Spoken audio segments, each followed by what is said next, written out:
guys, thank you for watching Those Jerkies times 3. First, we'd like to wish everybody a happy new year. So the purpose of this video today is we're going to be reviewing bark collars. So a little bit of backstory. My two older dogs, Marley and Zoe, they bark all the time. Like when the doorbell rings, they bark. When I have company, they bark.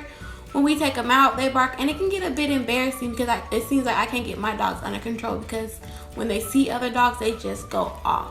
So I was doing a little bit of research, wondering what I could do to alleviate this issue that we were having, and I came across bark collars. Now, I did see the bark collar that kind of shocked the dog, and I didn't really want to do that. And then I saw, some people use the choke collars and things like that, and that's just not for me personally. I don't want to do that to my dogs. So what I did come across was the bark collars that shoot the mist into the dog's face. Then this mist is supposed to be so unpleasant that it'll stop them from barking. So what I did, I went to PetSmart and I purchased 2 of these Petsafe bark collars. They were about $59, and I believe I had a coupon for like 20% off or something like that. So I did use that. I got these, and it comes with 1 can of the spray control. So today what we are going to do is we are going to ring the doorbell, and I'm going to show the dogs how they react without the bark collar, and then we're going to put the bark collar on the dogs, ring the doorbell again, and see how long it takes for them to calm down. Unfortunately for me, but fortunately for Bailey, she's too little to get a bark collar. You have to be at least 5 pounds, and Bailey weighs in at a whopping 2.5. So she cannot get a bark collar, so she might still be barking. I'm working on her, trying to find a separate way to stop her barking. But hers is not that bad. She doesn't bark at dogs in public. She'll start barking if Marley and Zoe bark. So hopefully, if they don't bark, she won't bark. So let's get this test going and see how it goes. Okay, guys. So how this works is this is the top. So you put the spray in at the bottom. You want to hold it like this. You put the can in like so. You do a couple of pumps. It's already full, so I don't want to pump it right now, but pump it for about maybe 3 seconds, or hold it for, I think it says 15 seconds on the box. So you want to do that. You go ahead and turn it back over. Then you'll need like a quarter or a knife, and you're able to switch it to on or off. So it's very simple and easy to use, a few simple steps, and it actually sprays when the dog barks. It sprays out of here. You want to make sure it's adjusted properly and that this is touching their neck, because it goes off of sound and vibration. So you want to make sure that it's on there properly, not too tight, of course, but it has to be close enough to where it'll vibrate and the mist will shoot out of there.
Okay guys, so a little bit of a review.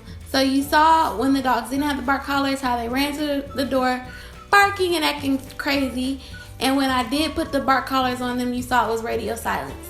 Unfortunately, when I immediately put them on there before I got them on camera, they barked when I was putting it on there, so the mist sprayed, so you couldn't see that reaction that they had to the mist, but you do see a 100% difference. The only person that was still barking was little Miss Bailey, because she doesn't have a collar, but they absolutely didn't bark. They just went and stood by the door and were looking like, okay, we can't bark, what are we supposed to do? So overall, I would give this product a thumbs up. However, there were a couple tiny issues for me. The first one being that when you adjust the collars, because the collar, of course, like I stated earlier, has to be adjusted to where it's touching their throat, so that vibration will trigger the spray or the mist. So with that, I would adjust it and it will come loose. And so sometimes it's like they bark, it may not fully get that vibration. So I had to add like little rubber bands on the bark collar just to keep it in place. And the second thing that was just a tiny, not that big of an issue, is refilling. Sometimes when you refill, it explodes everywhere, then I'm sneezing and coughing because that citrus smell is legit. It's pretty real, it's pretty strong. So that could be another, just a small thing that you can try to refill it and it'll get everywhere, and that smell is pretty strong, so it'll have your room smelling pretty citrusy for a while, and it does get in the back of your throat. But those are issues that are pretty minor compared to the major improvement that the dog showed using the collar. So that was everything that we had for you today. If you guys use a bark collar, let me know how it works for your dogs, or if you use a different type of bark collar, please leave that below. We'd definitely like to thank you for watching those Yorkies ×3. Don't forget to like and subscribe to our channel. Bye guys.